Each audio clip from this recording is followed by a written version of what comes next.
The root of a lot of human psychological suffering is the inner fragmentation we experience between the many, many different parts of ourselves, some of which are conscious and visible, others which are very, very unconscious, and that are relating in many different ways, a lot of which are antagonistic. So you have certain parts of you that are maybe hidden in the unconscious that are pulling you one way, and there's other conscious parts pulling another way. And you're kind of stuck in the middle, being torn and pulled apart by these. And I'll give you some examples of what I mean in a moment.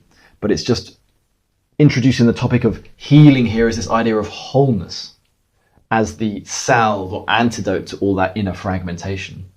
The word heal comes from the ancient Greek kalo, which means whole. And I want to talk about why honesty and truth, being true about all the different parts of us, is so critical to healing, to bringing that wholeness. So let's turn to fragmentation. This is sort of the core psychological survival strategy that humans use. Because as we're growing up, we develop this ego identity, this psychological identity, which consists of lots of different images and identities, beliefs, and also lots of feelings. And some of these we learn are allowed to be in the world, and some of them are not. They're all serving our survival in some way, otherwise we wouldn't have taken them on. But some of them don't accord with other ones. So for example, you might have this arrogant part of you at the top that's like, I'm the best. But deep down, what's driving that, the mirror to it, is this unconscious part that's like, I'm the worst.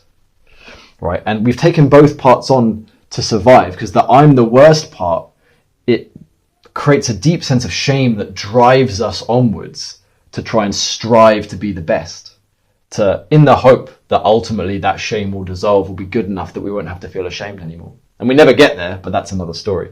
And then the arrogance comes up as a way of compensating, right? I believe I'm the best. That's a way of hiding from that sense of shame, and it gives you something to cling to, an identity to cling to. It's like, I'm not the worst, I'm the best, which helps you, cope with the pain of the shame deep down.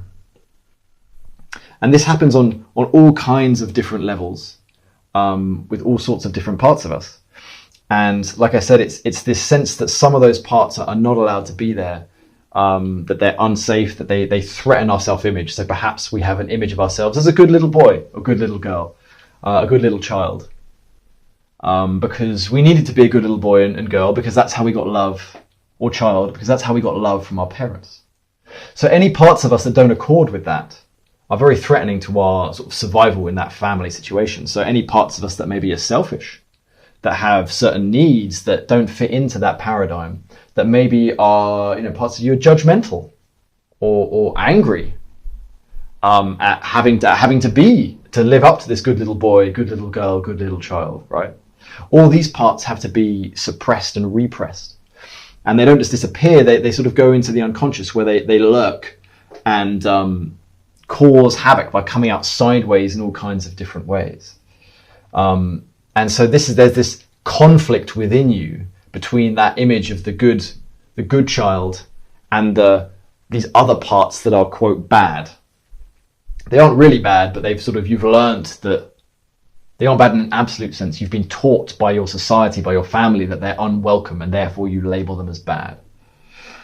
And normally the way we go through life is by almost deepening this fragmentation as we go. It's like what we're doing is there's all this unconscious stuff deep down that's really causing a lot of our suffering. We feel at some deep level that we can't quite discern, lacking and not good enough, because of these deep wounds within us.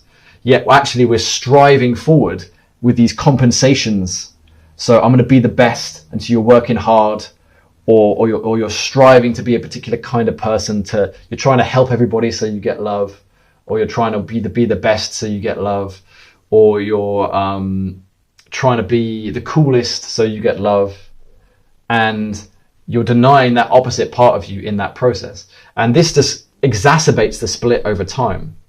And you never actually get there. You can never be cool enough. You can never work hard enough. You can never be perfect enough to meet those, to satisfy or to dissolve the deeper shadow unconscious pain that you're actually running from.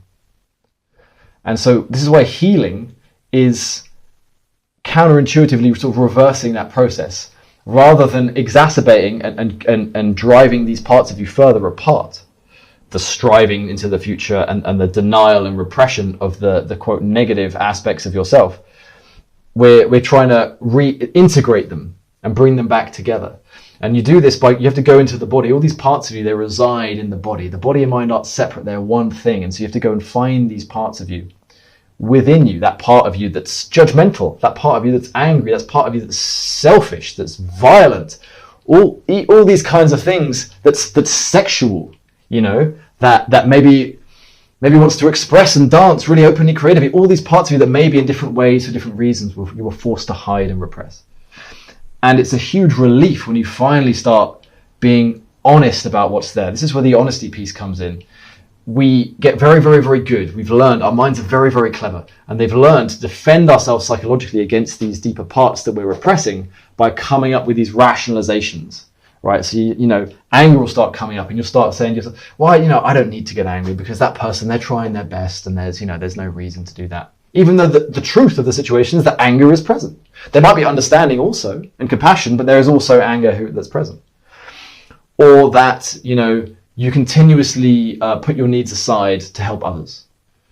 But deep down, there's a part of you that actually just genuinely desires things. It's like, no, I want to have my needs met. Like, I want to go on that holiday. I don't want to just help you guys out with that project. I actually just want to go on holiday. And in order to keep relationships, in order to appear as that good, kind, helpful person, you're suppressing this other part of you that has these genuine, truthful, honest needs, right?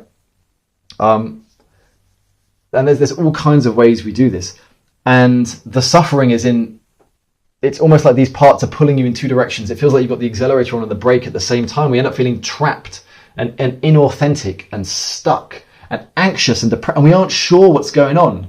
And the answer is almost always to get more honest about what's going on with you. If you're feeling that way, there's something there that you haven't seen, that you have failed to notice. There is a part of you that is calling for attention that you have failed to notice. And it's a question of just being honest about that part. I'm not saying you have to act that part out. If there's anger within you, I'm not saying you have to get angry at people. If there's a part of you that's like, fuck it, I just want to drop everything and go to Thailand. I'm not saying do that. I'm saying honor that part of you and help bring it into consciousness. Acknowledge that it's here, and acknowledge the pain and the emotions and the drive and all that visceral stuff that comes along with it. And then you start feeling less split and fragmented. Those parts of you start to integrate. So the fear that's maybe driving that desire to just drop everything and go to Thailand, you start to meet that fear, and it starts, because it's allowed, you can move through, it starts to relax. And then you start to feel more whole, because there's not this fear pushing you one way and then this drive pulling you the other. It's like they kind of cancel each other out. They integrate and dissolve, and there's a spaciousness left in its wake. You don't need to go to Thailand. You don't need to not go to Thailand. You can just be open and see what happens. And this can happen in all kinds of ways. Again, to take quite a difficult example, anger. A lot of us repress our anger. And so we're pushing that part down, and we've got this other part that is a compensation that's like, oh, I'm not angry, I'm really nice, I'm really kind, that's just desperately trying to people please and get everyone to like us. And there's kind of anger on the one hand, and there's fear of the anger driving that other part, right? Fear of conflict, fear of losing that approval, that love. And as you start to meet the anger, you get really honest about the anger, and you get really honest about the fear, and you meet them both, they integrate, and there's a relaxation. And then you don't have to get angry at people, but you don't have to people please either. There's this middle way when these dualities start integrating, where you feel much more whole and aligned and authentic, and you're not holding yourself in, repressing yourself, being small on the one hand, and you're not acting out and being reckless and sort of acting out these compensation strategies and compulsions on the other. And that middle way is where that freedom is, and that peace. It feels very right. It feels good. It feels aligned.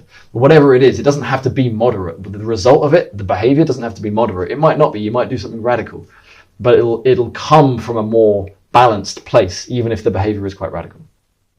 So this is why honesty and truth gets into this, because this is what I notice clients have the most difficult time with, is really being honest about what's in them. We've been taught so hard to deny so many parts of ourselves, that we find it really, really difficult to get really honest about what's here, because there are many parts of us that we really don't want to see. It's really hard to face certain parts of you, like parts of you that are selfish, parts of you that are really afraid, parts of you that are angry, aggressive, parts of you that are self-centered. Sometimes it can even be positive things that feel very, very threatening. Parts of us that feel happy or joyful. Often, sometimes we've been taught it's not right to be happy. It's like, don't show off kind of thing. And or creative parts of us that have been repressed and suppressed.